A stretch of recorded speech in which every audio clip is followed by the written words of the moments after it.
campaign professionals who are doing everything they can to save the country from another 4 years of the Republican presidency of Donald Trump. The Lincoln Project is now using Republican senators' words from 4 years ago against them.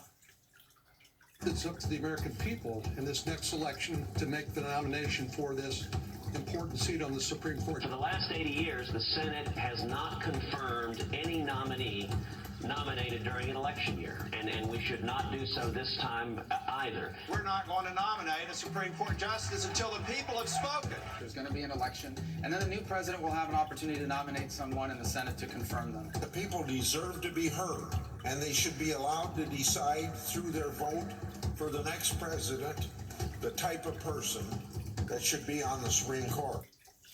The last word tonight goes to Steve Schmidt. He is a former Republican strategist and co-founder of the Lincoln Project. And Steve, I've been watching this stuff a long time. I've seen a lot of things. I have never seen anything like this reversal by these Republican senators over these 4 years on this very same issue.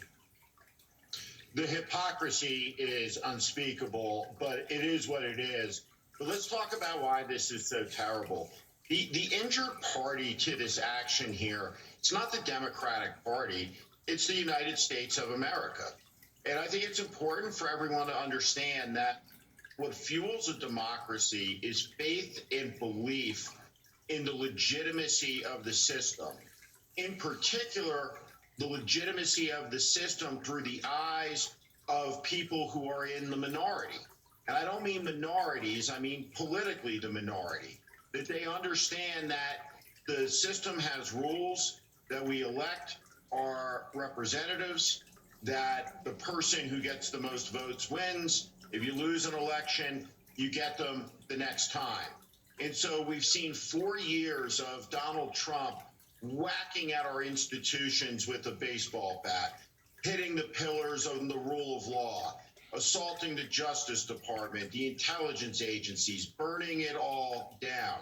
And so now, look what we see here. We see all of these Republican senators. It's so breathtakingly dishonest.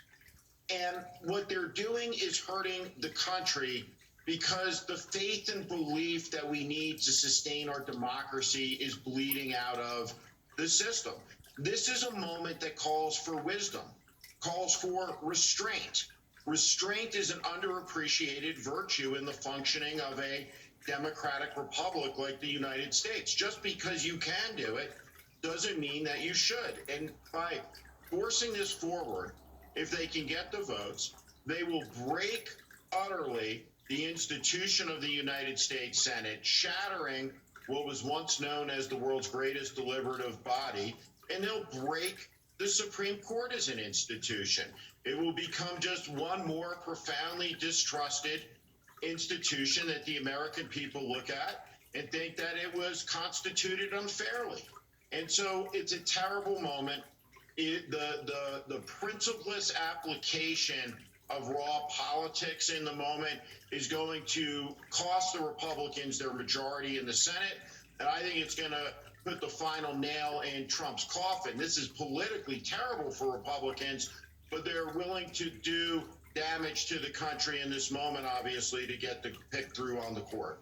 Steve, when I was working in the Senate trying to round up votes for Democratic legislation, which sometimes, by the way, included Republican votes that would support it, one of the things I'd encounter once in a while is a senator saying to me, look, I'd love to be with you on this, but in my campaign, I said X. Therefore, I can't reverse myself now.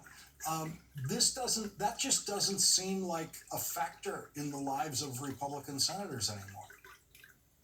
No, look, at the end of the day, you need look no further than the Republican platform, Lawrence, right? Every idea, every principle, every policy was stripped out of it. It's a cult of personality. At least they're being consistent with regard to the platform. What the platform requires these senators to do is to be loyal and obedient to Trump. And that's what they're doing. Their word means nothing. The principleless position that they have on this is just astounding.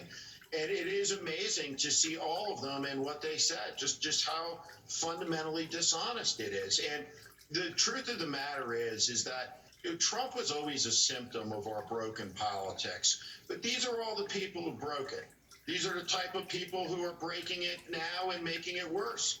And we're not going to be able to restore the faith and trust of the American people in government with politicians like these. It's just so staggeringly dishonest. There's almost no words for it. No, I know some of these Republican senators, Grassley, McConnell for that matter, and when I was working there, if you had told me that they were capable of these kinds of reversals, I just would have argued. I would have said absolutely not. No. They have real lines that they believe in, and Donald Trump's done everything to remove any sense that they ever seem to have of what they believe. For sure. I don't know what else you can say about it other than these are the same people. Every one of them knew that Donald Trump was lying to the country about COVID. They also, every one of them knew that Donald Trump knew how deadly COVID was. Not one of them took the floor of the Senate. Not one of them went to the Oval Office. They are supine. They are weak. They are cowards. And they are a huge part of the reason that this country is in such precipitous decline tonight. Steve Schmidt, thank you once again. Steve Schmidt gets tonight's last word. The 11th hour with Brian Williams starts now.